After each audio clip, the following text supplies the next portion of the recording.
Uma boa tarde a todos. É uma satisfação muito grande estar aqui novamente no encontro da Associação Médico Espírita do Rio Grande do Sul. E nessa oportunidade nós vamos dedicar um pouco do nosso tempo nessa primeira palestra. Temos 2 encontros hoje à tarde, para refletirmos um pouco em torno desse tema da depressão e falta de sentido existencial, a noite escura da alma. A depressão tem sido um dos temas dentro da área médica e da psicologia dos mais importantes nos últimos anos. A depressão sempre existiu, mas ela ganhou contornos na atualidade de uma importância mais relevante, porque parece que ao constatarmos que ela está sendo mais identificada, mais percebida, também pelo número ampliado de pessoas que nós temos, o número de pessoas no planeta e vários outros fatores que estão relacionados, temos a impressão de que ela também aumentou. Mas, afinal de contas, o que nós chamamos de depressão? Porque, sob o termo depressão, muitas pessoas, e mesmo profissionais da área da saúde, descrevem fenômenos que muitas vezes não são os mesmos quadros que uma pessoa pensa e que outra está falando. Aliás, esse é um problema habitual na nossa comunicação, porque frequentemente nós usamos termos em comum, julgando que nós estamos falando de uma mesma coisa, quando muitas vezes nós estamos falando de coisas diferentes. Nós temos uma grande dificuldade de nos comunicarmos, porque frequentemente nós usamos as mesmas palavras, achamos que estamos nos comunicando, estamos concordando uns com os outros, e, no entanto, podemos estar falando coisas diferentes. Né? E no que se refere à depressão, então, mais ainda. Porque existe, e este é o enfoque que eu quero trazer para a nossa reflexão hoje, o que nós podemos chamar de depressão como doença, depressão como transtorno, como uma entidade clínica que precisa necessariamente de tratamento, ou na maior parte dos casos, será aconselhável, será conveniente que ela mereça tratamento médico psicológico. Mas existe também um tipo de depressão que nós chamaríamos de depressão existencial, que são aspectos relacionados mais ao estado interno, psicológico, espiritual, afetivo do ser humano sob o ponto de vista existencial. E existem as situações que misturam as duas possibilidades. Então, nós vamos inicialmente contextualizar o tema da depressão dentro do que ela tem de doença. Quais são as situações, quais são as características, quais são os sintomas, que fatores estão envolvidos no que é uma depressão psiquiátrica, do que nós estamos falando sob o ponto de vista de transtorno depressivo, que também merece, dentro da classificação internacional das doenças e nos manuais de tratamento psiquiátrico, também várias classificações, porque não existe uma depressão só, existem vários tipos de depressão.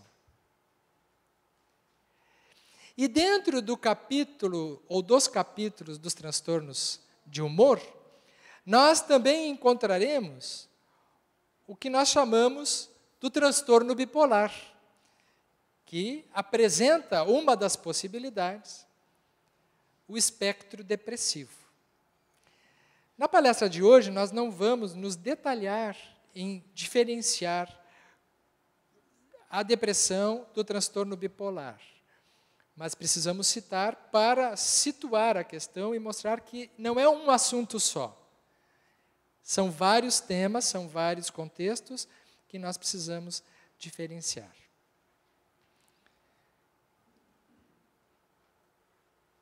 O que é, portanto, sob o ponto de vista do transtorno psiquiátrico?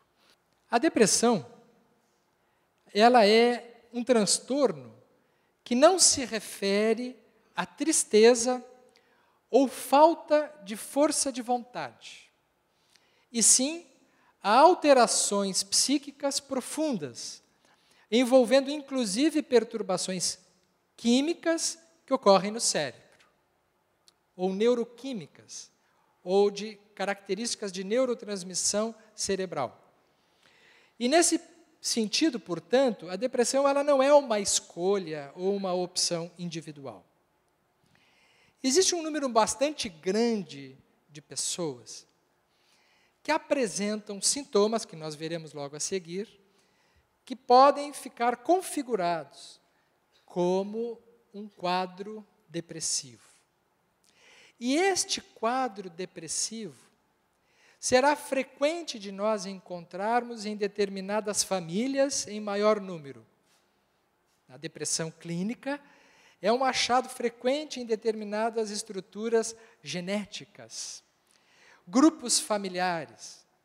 Então, uma pessoa, quando vai consultar o médico, ou psiquiatra, ou psicólogo, e está tendo um quadro depressivo, quando a gente pergunta, tem mais alguém na família? E a pessoa lembra, minha mãe, a minha tia, meu irmão, meu avô. Não é uma pessoa, são várias pessoas a mais.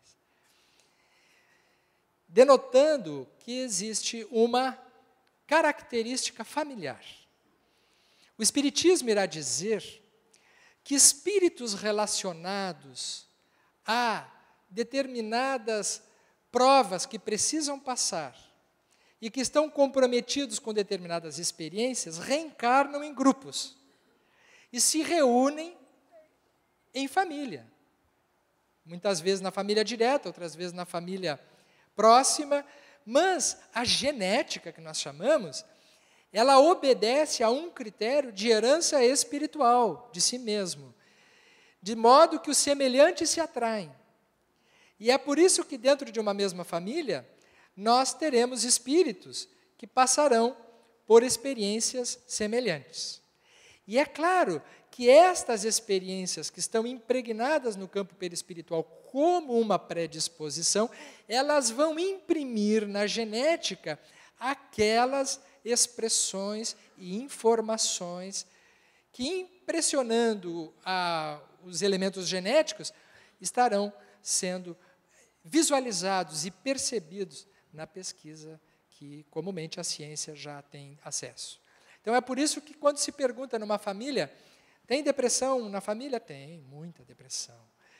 Depressão normalmente está associado também a transtornos de ansiedade, muitas vezes. Pessoas que têm ansiedade grave, frequentemente também apresentam quadros depressivos. Então, na família, às vezes a gente encontra quem é mais deprimido, outro quem é mais ansioso. Às vezes a diferença do homem para a mulher também, em linhas gerais, também veremos alguma coisa sobre isso. Mas o que tem de importante é que, então, quando isso se dá, nós não estamos falando simplesmente de um estado emocional transitório. Nós não estamos falando de uma tristeza comum. Porque é frequente, todo mundo, nós temos tristezas, dias, às vezes por semana, ou dependendo do episódio da vida que a gente está vivendo, nós temos tristezas, né? Emoções que são compatíveis às situações que nós estamos passando. Mas existem pessoas que, como nós vemos, se olharmos para elas, a vida delas, elas próprias irão dizer, eu não tenho motivo nenhum para estar me sentindo como eu estou me sentindo. Aliás, eu estou vivendo a melhor época da minha vida. Poderá ser um relato desse tipo. A pessoa poderá dizer, eu sempre fui uma pessoa alegre, uma pessoa positiva, uma pessoa para cima. Eu não me reconheço. Eu estou sentindo, esta pessoa não sou eu.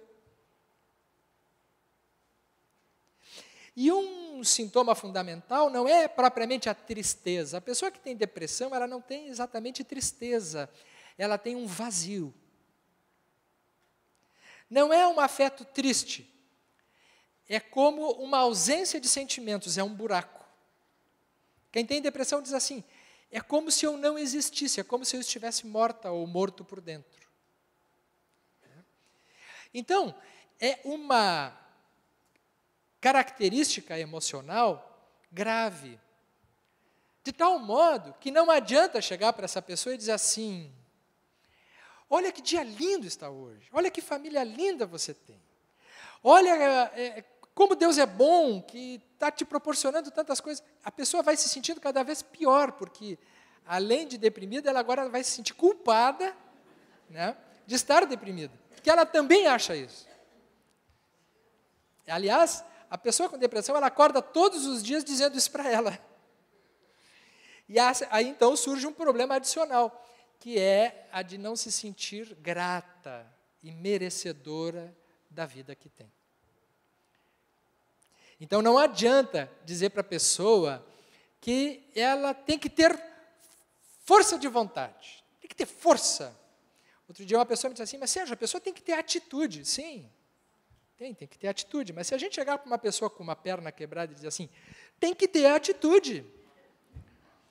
Firma esse pé no chão, tem fé em Deus, fé forte, que vai sair caminhando. O que vai acontecer com essa pessoa? Vai agravar a lesão, né? Porque ela vai colocar no chão uma estrutura que está quebrada. E isso vai gerar um acidente. Se for depressão mesmo, não adianta mandar a pessoa sair da cama, vai fazer uma viagem. Muita gente diz assim, vai ver uma coisa diferente, vai ver, quem sabe, é pior. Porque além de ela não aproveitar a viagem, ela vai estragar a viagem dos outros. Porque ela não vai conseguir ser companhia. É aquela pessoa que acaba se isolando, porque ela sabe que na convivência com os outros, ela está lhe faltando alguma coisa, que é a liga de poder estar feliz e tendo prazer de estar em convivência. Então, ela se isola, ela se retira. Ao se retirar, ela não se sente bem. Ela continua se sentindo mal. Mas ela tem uma sensação de que é menos perturbador do que quando está diante de ambientes, tendo que conversar. O estado depressivo é tão sério que até o falar é custoso. E aí chega uma visita e começa a falar sobre, vamos falar de alguma outra coisa. Não tem coisa pior para o depressivo do que falar sobre alguma outra coisa. Porque ela só tem um assunto. Vamos falar sobre uma outra coisa. É como carregar um piano, né? Então, neste contexto que nós estamos falando, o estado depressivo, ele é tão clínico quanto uma anemia, quanto um hipotireoidismo. A pessoa que tem uma alteração de tireoide, que esteja com um hormônio baixo, mas ela não tem força. Não adianta chegar para ela e dizer assim, tem que ter ânimo, vamos lá, Deus é bom. Ele começa a falar em Jesus, dizer que aí, se for espírita, ainda vai dizer assim, estás tendo uma oportunidade nessa vida para corrigir as falhas do passado, né? E não está aproveitando. E aí nós vamos ver também um pouquinho a tragédia disso aí, né? Então, vamos situar um grupo, e isso não são poucas pessoas. As pessoas que têm isso se sentem muito envergonhadas de terem depressão, principalmente quando elas são muito exigentes consigo mesma, e é bastante frequente que quanto maior a exigência da pessoa, maior o sofrimento. Por quê? Porque ela não fará um exame de sangue, ou um exame de imagem, e constatará alguma alteração, algum marcador biológico, ou algum tipo de disfunção visível ao exame, que possa justificar o modo como ela está se sentindo. Os transtornos psiquiátricos não aparecem em exames. Nem transtorno do pânico, transtorno de ansiedade, transtorno depressivo, déficit de atenção e hiperatividade, nada disso aparece em exames. Exames estruturais, exames de laboratório, exames de imagem, não mostram, não se faz diagnóstico. Existem algumas pessoas, alguns que fazem divulgação de métodos de avaliação, mas que são enganosos. Tipo, vamos fazer um mapeamento cerebral. Não existe. Não existe nada exames materiais que possam constatar, assim como, por exemplo, um exame de sangue constata uma anemia. Não vai aparecer como anemia, não vai aparecer como alteração de taxa, vai aparecer, isto sim, na avaliação psicológica, na avaliação psiquiátrica, é quando, então, nós fizemos o diagnóstico. Então, a psiquiatria, diríamos que é a mais espiritual das especialidades médicas, né? Porque elas não aparecem em exames. E não é por outro motivo que não se chama as alterações psiquiátricas de doenças. Se chama as alterações psiquiátricas de transtornos. Porque para chamarmos de doença é preciso ter um marcador biológico, é preciso ter alguma configuração clínica que apareça em exame. Por exemplo, a pessoa tem pneumonia, ela faz o raio-x, aparece uma mancha no pulmão, faz um exame de sangue, dá um desvio à esquerda, faz um exame de escarro, aparece o pneumococo, pronto, pneumonia. Faz depressão, não aparece nada. O que dá a impressão de que a pessoa não tem nada, e ela tem.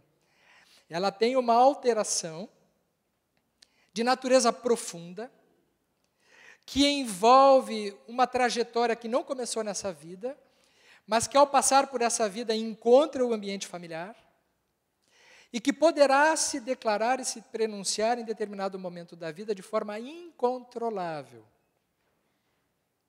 E ainda que essa pessoa esteja fazendo tudo certo, ela poderá ter depressão. Dito isso, que é muito importante, porque existe uma confusão, principalmente no nosso meio. As pessoas, os familiares, muitas vezes não sabem como lidar com o paciente com depressão. Doutor, eu não sei se eu devo cobrar dele que ele saia ou deixar ele ficar como ele está. Né? Na vigência de um quadro depressivo não adianta cobrar, porque é como nós já exemplificamos antes. Durante a melhora é preciso algumas atitudes que são compatíveis e graduais ao processo de recuperação, para que a pessoa vá recuperando, é como se fosse uma fisioterapia no campo psíquico, ou uma psicoterapia, né? Que é a recuperação do estado emocional. Não se imprime num músculo um peso maior do que aquele músculo possa suportar naquele momento. Isso na analogia com o campo físico. Sob o ponto de vista da depressão, a mesma coisa. Se o indivíduo ele está apresentando uma alteração grave da sua emocionalidade, naquele momento é preciso que os esforços sejam compatíveis e graduais para a recuperação dela. Mas então vamos ver o que temos mais aqui. Nas próximas 2 décadas, a depressão deverá afetar mais pessoas que o câncer ou as doenças cardíacas, constituindo a maior causa de afastamento do trabalho. E também podemos dizer que a depressão está junto nesses quadros também. Uma pessoa que tem câncer ou uma doença cardíaca, é frequente nós encontrarmos associado o quadro depressivo. É frequente nós encontrarmos um quadro depressivo antes de aparecer o câncer. A pessoa ter um quadro depressivo anterior que diminui a imunidade, as defesas, e a pessoa desenvolve depois, o paciente desenvolve depois um câncer, por exemplo, ou um quadro orgânico. Então, vejam a importância disso. Será, então, o assunto mais importante, do ponto de vista da saúde pública, o quadro depressivo. Atualmente, cerca de 322 milhões de pessoas sofrem com o problema em todo o planeta. E o Brasil é o primeiro da América Latina. Nós somos campeões de depressão aqui na América Latina.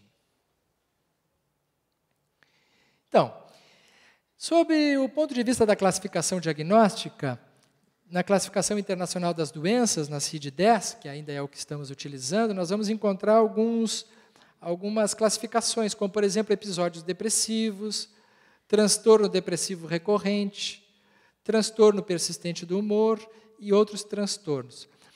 O episódio depressivo tem mais a ver com um momento da vida da pessoa que ela apresenta uma fase curta de sintomas depressivos, que não vamos nos especificar, que pode ser desde o leve, o moderado ou o grave.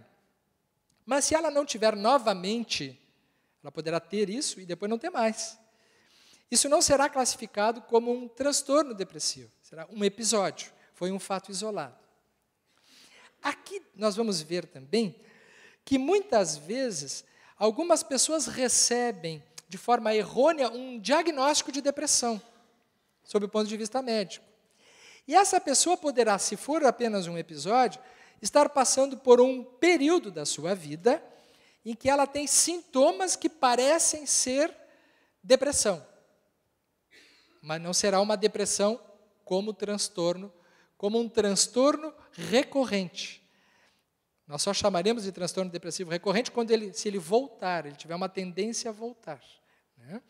E depois de ter mais de uma vez, é claro que nós poderemos, então, aí sim, classificar como um transtorno depressivo. Depois eu vou falar um pouquinho mais sobre esse aqui, que é um transtorno persistente do humor, que é um quadro mais moderado, é um transtorno depressivo mais leve, mas nem por isso menos grave, de algumas pessoas que têm isso quase desde a infância ou no início da adolescência e durante a vida toda. Ela tem, como se chama, uma batida para menos, assim. Caracterizado pelo mau humor, pela irritabilidade, pela intolerância, pela impaciência. E, frequentemente, estas pessoas têm um tipo de transtorno depressivo que poderia melhorar muito com o tratamento.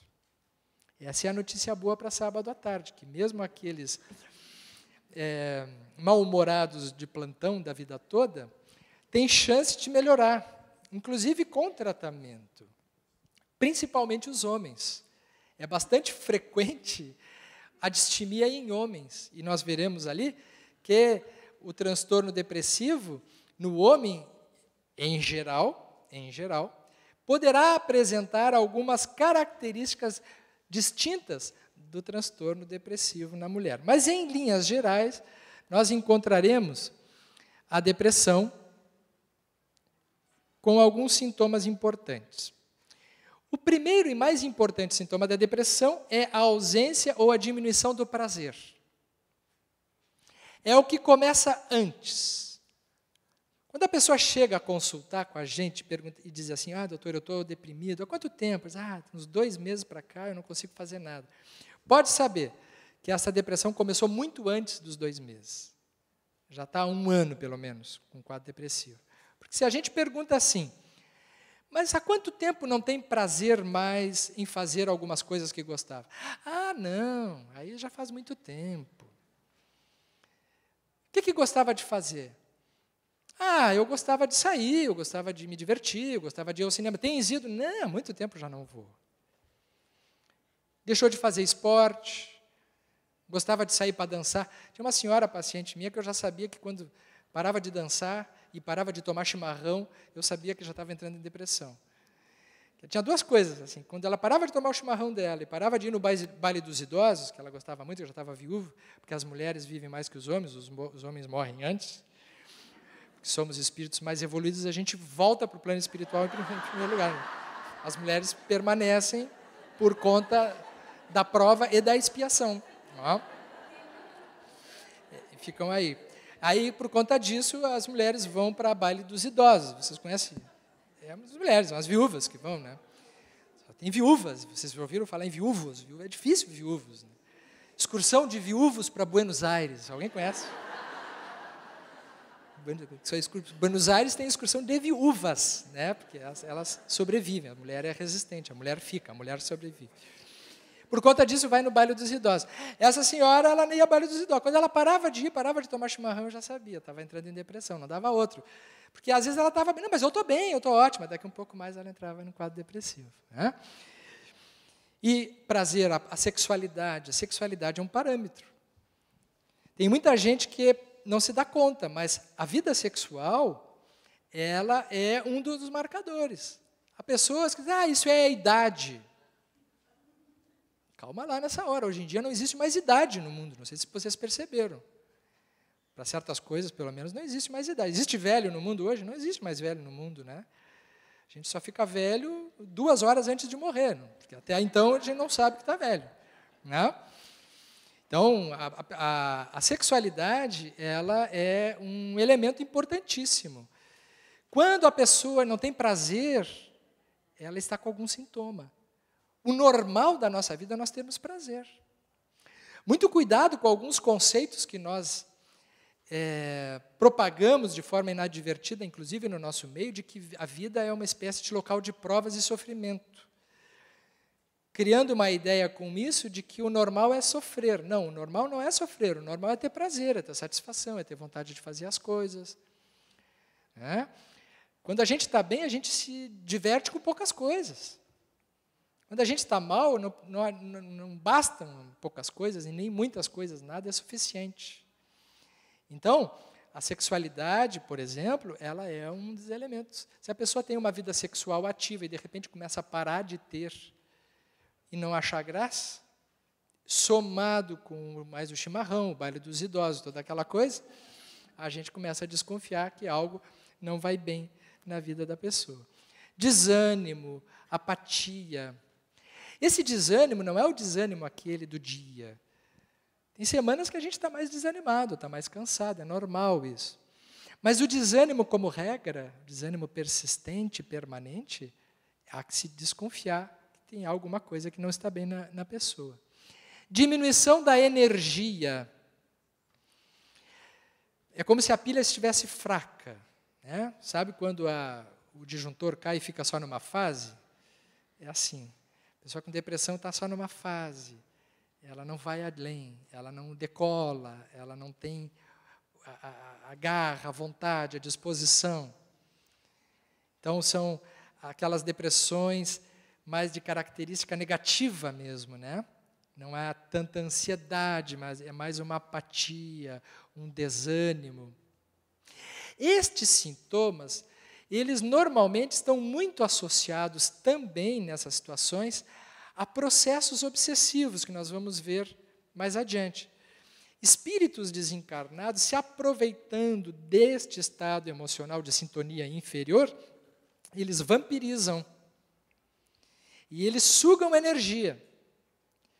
Isso explica o porquê que as pessoas que estão tratando depressão, que tomam passe, como ou a fluidoterapia ou a reposição energética, elas têm uma recuperação mais efetiva.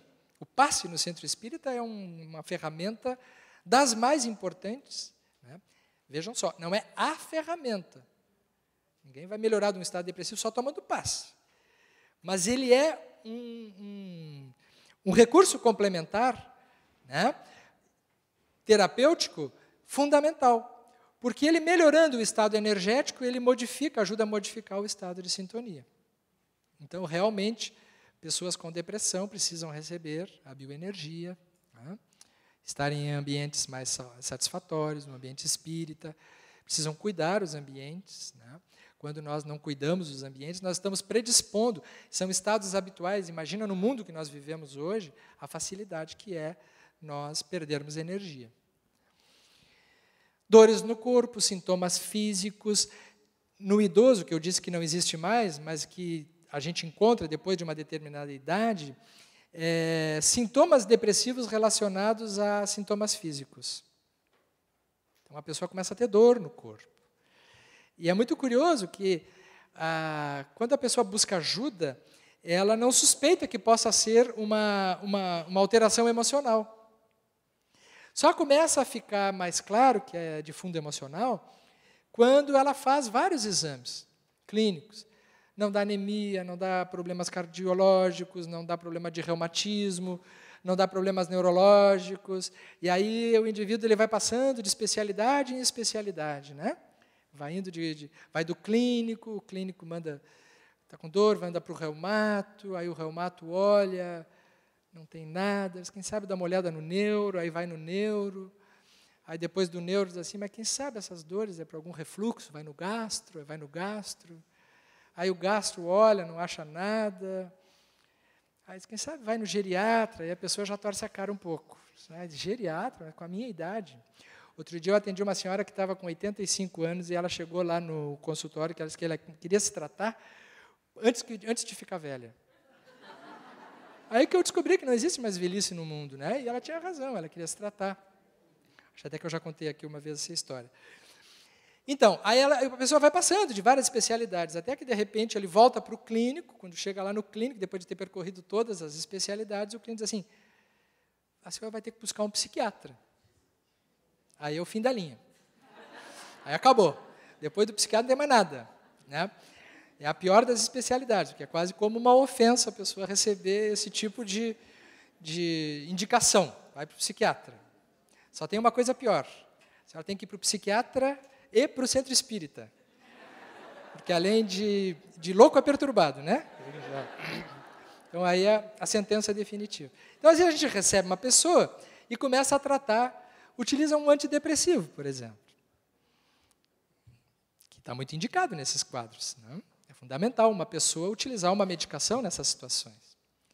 E ela começa a melhorar, inclusive, dos sintomas físicos. Há alguns antidepressivos que são bons, inclusive, para esse tipo de sintoma.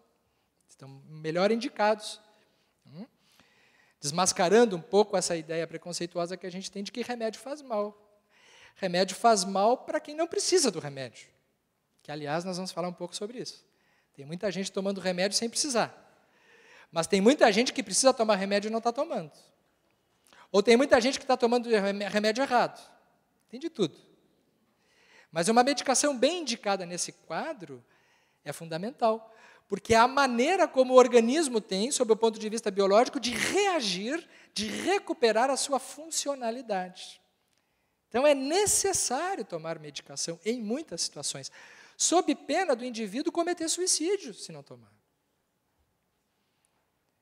Porque o que acontece com a pessoa que vai tendo uma desfuncionalização da sua vida, que vai perdendo o colorido da sua vida, perdendo a graça?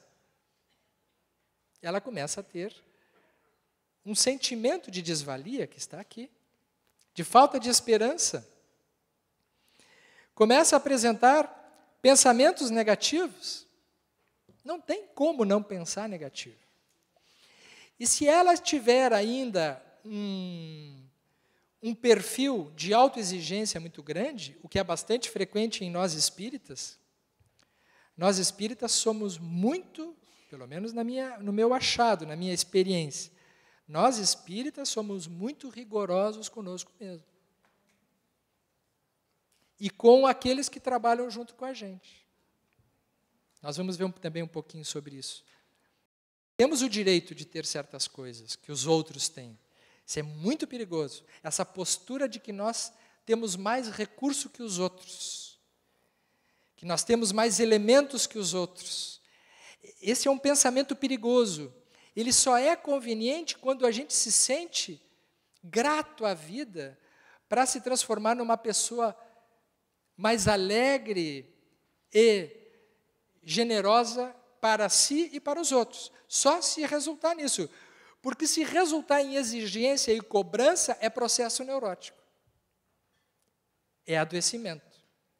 Vai se transformar em mais autoexigência.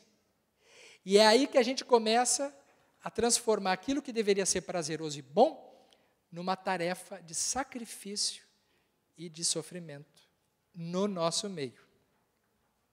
E o Espiritismo deixa de ser a doutrina da felicidade para ser a doutrina do resgate.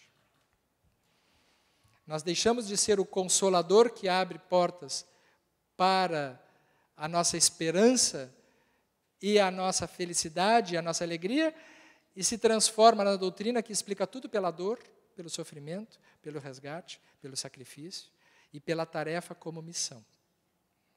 Então, muito cuidado com isso, porque nós estamos vivendo um período onde os transtornos emocionais estão muito sujeitos a nos tomarem a qualquer momento, porque nós temos trajetórias espirituais que nos facultam também as nossas mazelas internas.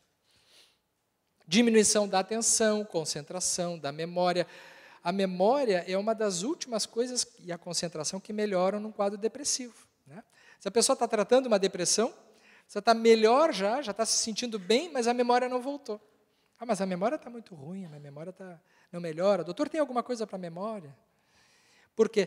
Porque esta disfunção cognitiva, ela é de áreas mais profundas do cérebro. Então, estas áreas mais profundas do cérebro, até serem vitalizadas, a circulação voltar a ficar com um equilíbrio satisfatório, demora mais. Então, melhora também, né? Mas demora mais. Inapetência, insônia, vai depender muito do tipo de depressão. Há depressões que dão insônia, há depressões que dão mais vontade de dormir. Vocês agora estão começando a ficar com depressão, porque vocês almoçaram. né? Mas está na hora de acordar, porque a palestra está começando. Inapetência, algumas pessoas têm mais fome, né, comem mais. Tem aqueles que engordam na depressão.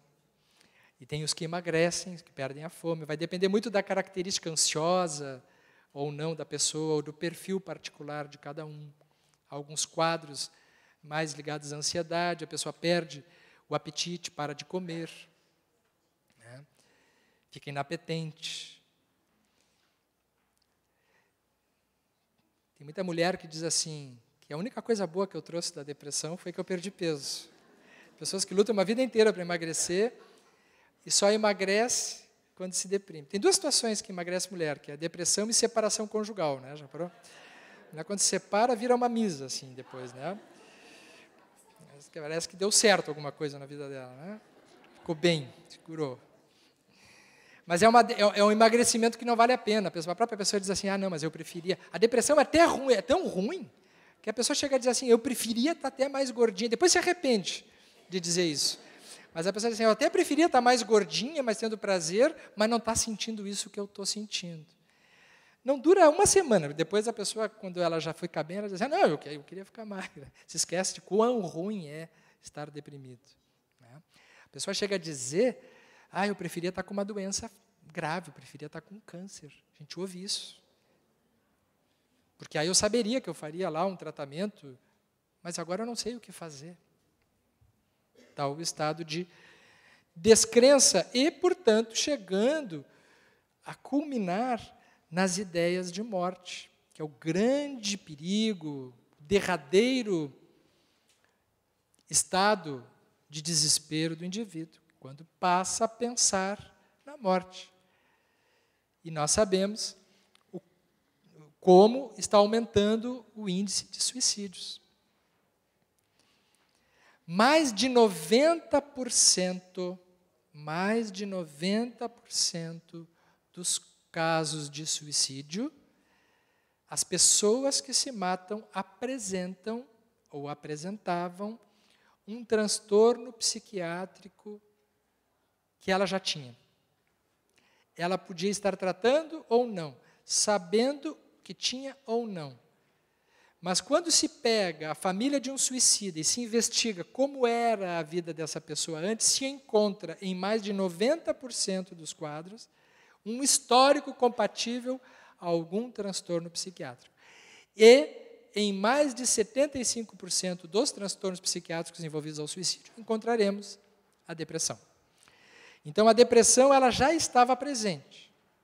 O suicida, ele chega a culminar o suicídio depois de muito tempo já sentindo depressão. Assunto bom para depois do almoço hoje, né? Eu faço uma palestra depois no final do dia, ali, a turma toda, a gente promete fazer um tratamento para isso aí.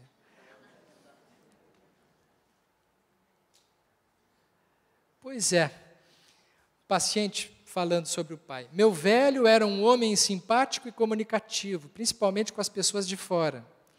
Olha só que curioso isso ele dizer, né? Porque é comum a pessoa ter uma distimia, e na distimia o indivíduo ele até consegue, fora do ambiente de intimidade, por um certo estado de acomodação psíquica, se mostrar uma pessoa feliz, mas ela não é.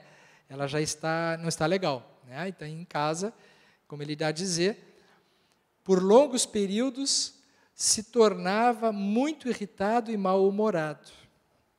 Conhece alguém assim em casa? Quando ele estava assim, tínhamos de andar na ponta dos pés. Todos em casa sentíamos muito medo dele. É frequente no homem ter este tipo de perfil. A mulher, em geral, ela, quando se deprime, ela expressa, ou ela busca ajuda. É por isso que morre menos também, né? Porque vai mais a médico, faz mais tratamento, vai a centro espírita, toma passe, se cuida mais, né? E os homens não. Nós ainda, na nossa cultura, em geral, homens, nós não temos este caminho emocional de expressar, e mais do que expressar, de se dar conta, de perceber-se sofrendo em alguns sofrimentos. Então é comum que o homem, ele, diante de uma tristeza, de uma vontade de chorar, ele se irrite. E ao invés de se entristecer, ele passa a brigar. Na psicoterapia é muito frequente, quando a gente atende um homem, que normalmente é levado à consulta pela sua mulher, né? Não sei se vocês já viram, mas o homem vai na consulta através da mulher. Quando ele é menor, é a mãe que leva, e depois de casado é a mulher que marca a consulta e leva, né? Aí chega na consulta e a gente consegue, fazendo a terapia, ver que muitas das reações intempestivas, a irritabilidade, tem por trás uma luta para não se sentir frágil, para não se sentir vulnerável, para não se sentir fraco, porque existe esta concepção de que o sofrimento, entrar em contato com as próprias dores, é uma espécie de fraqueza. Nós temos isso na nossa cultura. Temos isso. Um indivíduo que vai buscar um tratamento psicológico ou um tratamento psiquiátrico, ele não vai com a mesma naturalidade de alguém que vai buscar uma ajuda para qualquer outra área médica. Eu costumo sempre dizer em palestra e brincar que é muito raro a gente ouvir alguém na rua passar e dizer assim: olha lá o meu psiquiatra. Se for cardiologista, a pessoa diz: olha lá o meu cardiologista. Diz com certo orgulho, até é bonito, é chique ter cardiologista, né? Tem problema no coração, coisa legal. Assim, estou tratando, estou tomando lá o negócio, ele até me indicou de fazer umas academias, eu estou fazendo e tal. Ah, está indo lá o meu psiquiatra. Aliás, nem digam, né? Porque se a pessoa disser isso, é sinal que ela não está bem mesmo, né? Então, há um envergonhamento, né? A pessoa tem o indivíduo tem é cultural isso, é cultural. Cuidar-se, precisar de alguém, contar com os outros é uma espécie de fraqueza. Forte mesmo é aquele que resolve os seus problemas sozinho. É assim que a gente tem isso instituído em nós. Pessoa realmente valorosa é aquela que resolve sozinho. Isso é elegante. Mas ela precisa dos outros, né? Então, a gente tem que tomar um certo cuidado no nosso ambiente, né? O trabalhador espírita. Nós vamos ver alguma coisa sobre isso. Será que o trabalhador espírita tem direito a isso também ou não? O espiritismo resolve tudo, né?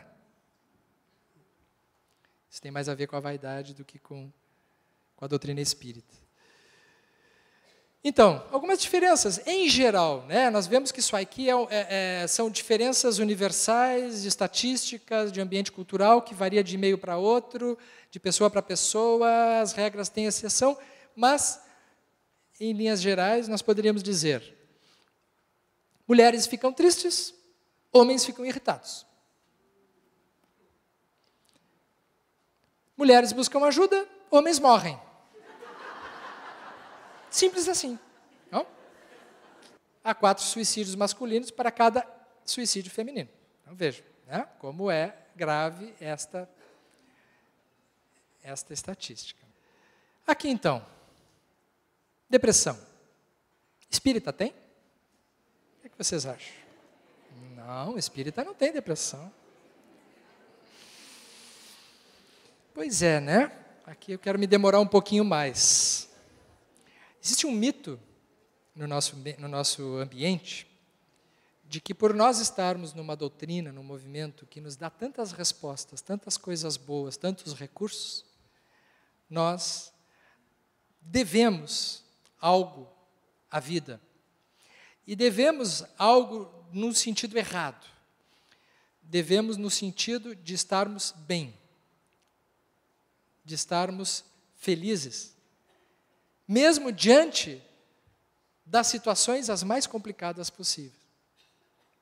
Este é um conceito que nós precisamos revisar.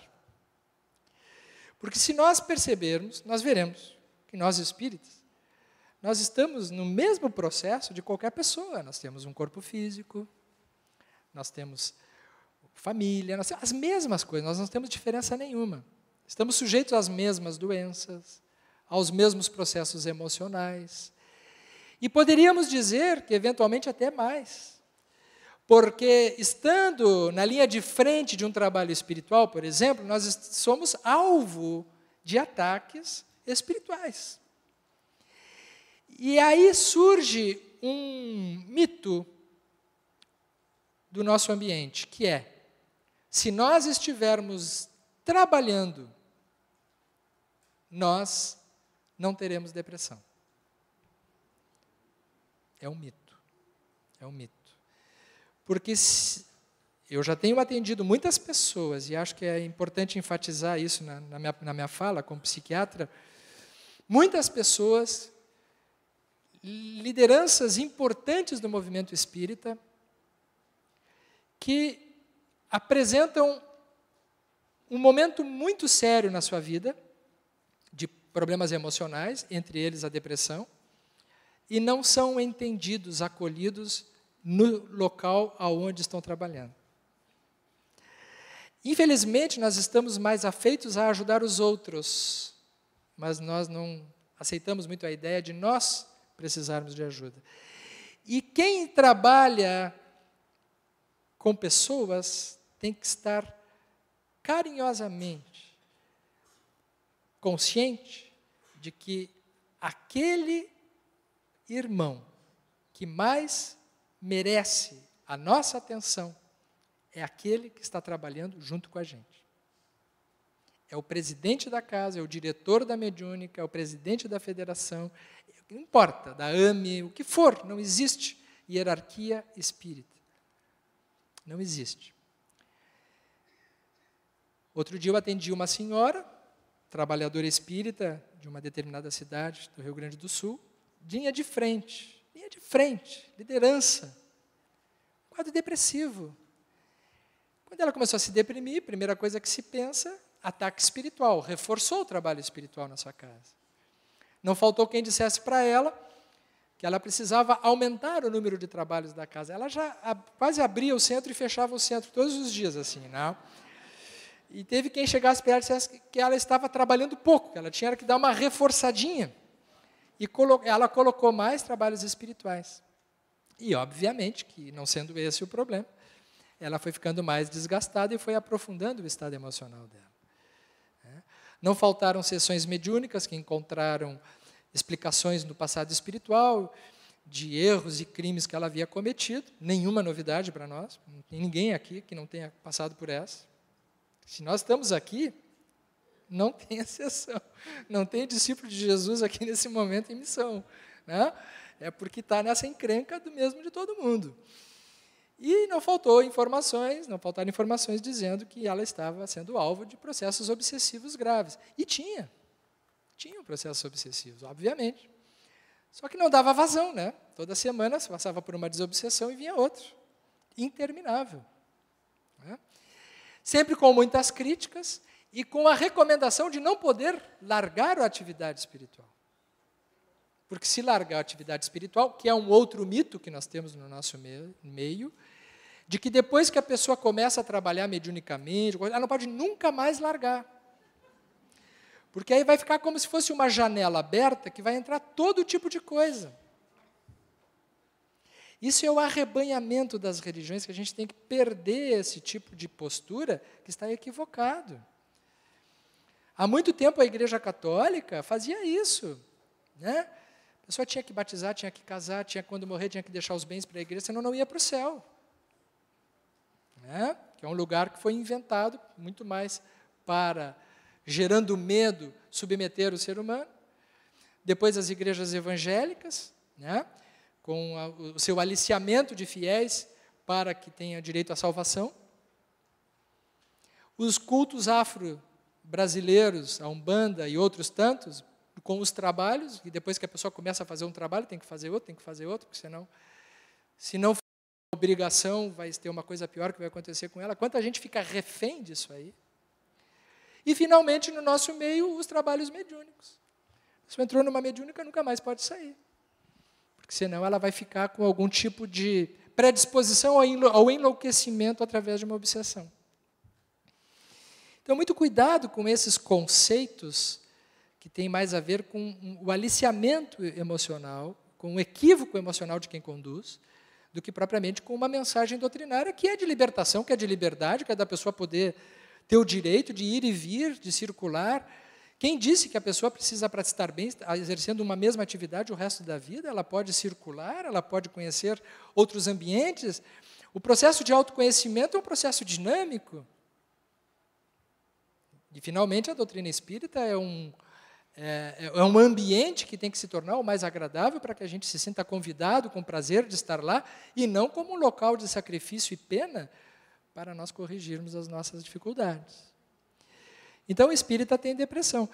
Agora, nós podemos encaminhar isso de várias maneiras, mas certamente uma delas é fundamental e comum a todas as situações, que é o acolhimento, que é a compreensão, que é nós sermos generosos uns com os outros, que é nós termos escuta uns com os outros, e principalmente consigo mesmo. Quantas vezes nós necessitamos, há períodos na nossa vida que nós necessitamos pedir ajuda, aceitar ajuda. É um ato de humildade e de coragem pedir ajuda. Não estamos falando daquele indivíduo que está sempre pedindo ajuda, não é desse. Né? É do outro, que está ali, junto, na linha de frente de trabalho. Né? Então, espíritas temos depressões. Vamos jogar fora a depressão. E quando não é depressão, né? Há estados emocionais normais tratados como doença psiquiátrica? O que vocês acham? Acho que sim, né? Há uso abusivo de antidepressivos? A medicalização do sofrimento, situações existenciais, lutos, separações? Com certeza. Nós vamos encontrar um sem número de pessoas hoje tomando remédio sem necessidade, pegando receita na portaria do médico e repetindo o remédio há muito tempo. Remédios inapropriados, remédios em dosagens erradas para problemas... Enfim, nós encontraremos muito isso também. É muito mais fácil uma pessoa buscar uma ajuda através de um medicamento e querer resolver tudo tomando um remédio do que procurar encontrar-se a si mesmo e fazer um trabalho de desenvolvimento pessoal. Então, é quando nós temos que perceber que há determinados estados emocionais na nossa vida que fazem parte da existência. E como é que nós vemos a nossa capacidade de flutuação, de recuperação? Através daquilo que a gente faz, das coisas que a gente se envolve, que são capazes de nos resgatarem. Ao contrário daquela senhora que eu falei a vocês, que precisava de tratamento e fez o tratamento e melhorou, uma outra situação de uma outra senhora que trabalhava num centro espírita há muito tempo, tinha uma vida satisfatória e, de repente, ela abandonou o trabalho espiritual. E depois que ela abandonou o trabalho espiritual, ela passou a ter sintomas depressivos. E passou vários anos, mais de uma década, consultando psiquiatras, tomando medicações e nunca melhorou. Até um dia que nos procurou e a gente fez essa avaliação e percebemos que ela teve uma piora da qualidade emocional de vida dela depois que ela abandonou um trabalho espiritual. Vejam como são diferentes as situações uma das outras. E ela retornou à atividade espiritual. E no momento que ela retornou à atividade espiritual, ela começou a se sentir muito melhor. Então, nesse caso, não era uma depressão clínica. Era uma depressão de fundo espiritual. Como é que a gente sabe diferenciar uma da outra? Não tem como diferenciar uma da outra muitas vezes, é só experimentando. Passando pelo atendimento, vendo o que ele faz bem, mas não criando dogmas, não criando verdades absolutas, não criando regras gerais, que é outra coisa que nós temos que cuidar no nosso meio. Às vezes a gente quer uma receita geral que sirva para todo mundo. Não existe, né? Um dia a obsessão será colocada entre as causas patológicas, como é hoje a ação de animais microscópicos, de cuja existência não se suspeitava antes da invenção do microscópio. Não teremos tempo aqui, óbvio, para poder avaliarmos a extensão e a gravidade dos processos obsessivos. Mas precisamos citar que, no meio desta multidão de possibilidades, nós temos os fatos ligados às interferências espirituais, a questão das nossas sintonias. Por isso nós estamos aqui hoje, né, procurando conhecer um pouco melhor, entender esses conceitos e, quem sabe, melhorar as nossas sintonias. Para encerrar, deixo aqui para vocês, abrindo as cortinas, uma sugestão de obra do nosso trabalho último que fizemos, junto com a doutora Irvênia e o Décio e Andoli, o cérebro triuno a serviço do espírito. Na nossa fala final, que faremos hoje, eu pretendo, dentro do assunto evangélico que nós vamos abordar, que é a questão que nos foi dada, percorrermos um pouco desta ideia de que dentro de nós temos várias possibilidades de nos posicionarmos internamente em estados mais satisfatórios. E este livro, que foi feito em um trabalho triuno, uma obra em parceria, ele, que foi lançado pela Associação Médico Espírita do Brasil, é um convite que fazemos para aqueles que gostam de estudar a doutrina espírita mais profundamente, para entendermos esses insondáveis, mas tão intrigantes e instigantes caminhos que vinculam esta relação do físico, do mental, do emocional e do espiritual, que está permanentemente fazendo parte nas nossas vidas. Encerro nesse momento por aqui. Muito obrigado.